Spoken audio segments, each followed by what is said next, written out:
Let's say आप एक सुकून वाली वेकेशन मनाने कैरेबियन आइलैंड जा रहे हैं एंड अचानक से प्लेन खराब होकर पानी में लैंड कर जाता है। आप जैसे तैसे एक आइलैंड पर तो पहुंच जाते हैं बट वहां कुछ भी नहीं है। ना पानी है, ना खाना है, ना इंटरनेट है, ना दुनिया से कोई connection, nothing. Essentially like Cast Away movie में जो हुआ था and you survived but it takes the world 7 years to rescue you. और आज 2030 है।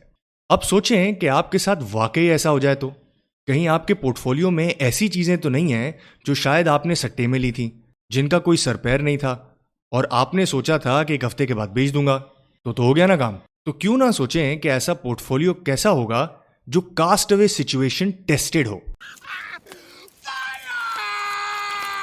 बेस्ट होगा ना? वो बनेगा कैसे, सोचेंगे कैसे, किन चीजों का खास ख्याल रखना है, लेट्स सी। एक मिनट, याद है ना कि ये मेरी पर्सनल राय है जो कि 15 साल के स्टॉक मार्केट में झक मराने के बाद बनी है, बट पर्सनल राय है और फाइनेंशियल एडवाइस नहीं है। हाँ बस ठीक है। तो जी, सबसे बड़ा सेक्टर कौन सा है पाकिस्तान स्टॉक एक्सचेंज में? Oil and gas. एक शेयर भी नहीं रखूंगा मैं अगर 7 साल तक इनको संभालना है तो। भाई इनके कैश फ्लोज का कुछ पता नहीं है, पॉलिटिशियन से गवर्नमेंट तो चलती नहीं है, कंपनीज वो भी ऑयल एंड गैस कैसे चलेगी? दूसरा, इन भाइयों को सब्सिडी देने के अलावा कुछ नहीं आता है। सर्कुलर डेट चलता रहेगा और बस ये कंपनीज रिग रिग के चलती रहेंगी। बाय द वे, अगर आपको नहीं पता सर्कुलर डेट क्या है तो डिस्क्रिप्शन में वीडियो का लिंक है। हाँ, मारी पेट्रोलियम है जिसमें सर्कुलर डेट नहीं है और ग्रोथ भी है, बट कब तक? दूसरा मसला है ऑयल प्राइस। आज ऊपर है, कल नीचे है, परसों फिर ऊपर है, तरसों फिर नीचे है। मतलब या तो ये स्टॉक 3000 का होगा, डबल हो जाएगा, या तो यही होगा। सो आई एम नॉट इंटरेस्टेड। तो भाई ऑयल एंड गैस तो नहीं होगा इस पोर्टफोलियो में। अब दूसरा बड़ा सेक्टर कमर्शियल बैंक्स। हाँ, इसमें जान है थोड़ी। इन्फ्लेशन 8 से 10% एवरेज करती है, एवरेज इतना ही डिस्काउंट रेट भी रहता है। गवर्नमेंट ने पैसे छापने ही है, मतलब डिपॉजिट ग्रोथ आएगी ही आएगी। डिविडेंड भी देते हैं तो पीछे बच्चों को भी कुछ मिलता रहेगा, चलो डाल दो। मगर मैं ये बड़े बैंक्स नहीं लूंगा, संभल ही नहीं रहे इन मैनेजमेंट से इतने बड़े बैंक्स ऑनेस्टली। कभी यूएस के फेड का फाइन लग जाता है, दूसरे को बांग्लादेश में लॉस आ जाता है, तीसरे को मिडिल ईस्ट में लॉस आ जाता है, चौथे को ग्रो करने की नीड ही नहीं लग रही है। मैं लूंगा बैंक्स जो इन सबसे बेटर ग्रो कर रहे हो, मिड साइज हो, ताकि इन बड़े बैंक्स वाले मसले ना आए। शायद मीजान, शायद अलवीब। फिर से भाई, ये फाइनेंशियल एडवाइस नहीं है। बगैर रिसर्च किए कुछ भी खरीदा तो नुकसान खुद उठाना। तीसरा है टेक्सटाइल। सच बताऊं, इनमें से 99% तो स्टॉक समझ ही नहीं आते हैं। जब सोचो प्रॉफिट आएगा लॉस आ जाता है, जब सोचो लॉस आएगा तो और बड़ा लॉस आ जाता है। गलती से अच्छा प्रॉफिट आ भी गया तो मुझे नहीं देने इन्होंने पैसे, अपनी इधर उधर की कंपनीज में डाल देने। ना भाई ना। बट एक चीज बेस्ट है इनमें, डॉलर में कमाते हैं। डॉलर हर साल 6-7% डिप्रिशिएट तो होता ही है, तो कुछ ना कुछ तो होना चाहिए। तो क्या लें? अब क्योंकि नफा जरूरी है तो एक दो कंपनीज निकाल लेते हैं जिनके नफे बहुत वॉलेटाइल ना हो। यह है लिस्ट, निकाल लें अपने। मैं सोचता हूं इंटरलूप और कोहिनूर को देख सकते हैं। अब क्या रह गया है? हाँ, आईटी। क्या रिजल्ट है यार, क्या ग्रोथ है भाई। पाकिस्तानी अगर फ्रीलांसिंग करके डॉलर कमा सकते हैं तो इन कंपनीज में पढ़े लिखे पाकिस्तानी बच्चे कंपनीज को भी तो कमा के दे सकते हैं ना। और पाकिस्तान में एक ही चीज तो सस्ती है, नौकरी पेशा मजदूर।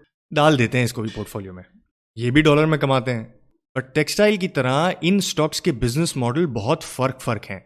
तो ख्याल से जरा, एक सिर्फ होल्डिंग कंपनी है, दूसरी 10 साल से पता नहीं क्या कर रही है, तीसरी अभी लिस्ट हुई है तो मुझे कुछ पता नहीं है इसके बारे में, उसकी पेरेंट कंपनी वैसे अच्छा काम कर रही है, पांचवी looks the most promising to मी।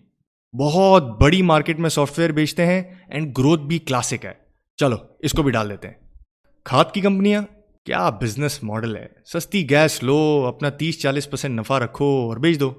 ना एग्रीकल्चर खत्म होना है पाकिस्तान में, ना यूरिया की डिमांड। गवर्नमेंट गैस प्राइस बढ़ाती है तो यूरिया प्राइस बढ़ा देते हैं ये लोग, नफा वहीं रहता है। और जितना कमाते हैं उसमें से अच्छा खासा पे आउट कर देते हैं। ये तो होना ही चाहिए भाई पोर्टफोलियो में। डिविडेंड देख के 2 स्टॉक सेलेक्ट कर लिए मैंने, आप भी सेलेक्ट कर लें अपने। Power companies, oil and gas की तरह कुछ पता नहीं है इनका भाई। सिर्फ फर्क यह है कि ऑयल में ज्यादा कंपनियां गवर्नमेंट की हैं, यहां प्राइवेट हैं। वहां उम्मीद ही कम है, यहां उम्मीद तो है बट बेचारों के हाथ में कुछ नहीं है। गवर्नमेंट पैसे देगी, सर्कुलर खत्म करेगी तो मिलेगा कुछ ना कुछ। इस पोर्टफोलियो में नहीं बनता है भाई, जाने दो। तो कितने हो गए स्टॉक्स? 7? बस बहुत हैं। अब आप सोच रहे होंगे ये प्रॉपर्टी वाले और इतने सारे जी वाले स्टॉक्स क्यों नहीं डाले मैंने। तो मेरा एक सवाल है आपसे, 3 साल पहले इन स्टॉक्स का नाम सुना था आपने? नहीं? तो बस पता नहीं 3 साल बाद आप वापस सुनेंगे कि नहीं। इस पोर्टफोलियो में वो चीजें डालनी है जिसको 7 साल तक ना बेच सकेंगे ना न्यू ले सकेंगे, देख भी नहीं सकेंगे कि क्या हो रहा है इस पोर्टफोलियो में। So let's stick to the basic. अच्छा ये सब तो ठीक है, बट कितना कितना लेना है ये तो थोड़ा रिसर्च करके अर्निंग्स निकाल के ही पता चलेगा। उसके बाद एक शख्स कितना रिस्क बर्दाश्त कर सकता है ये तो उस पर है ना।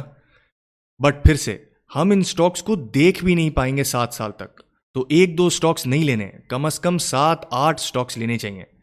एक आध में कुछ इशू आ भी जाए तो बाकी तो चलते रहें। तो ये था मेरा थॉट प्रोसेस। आपका कमेंट्स में जरूर बताएं अपने stocks and let's have a discussion there. बाकी डॉलर की पिटाई तो देख ली होगी ना, अभी और नीचे आएगा कि नहीं ये वीडियो समझा देगी।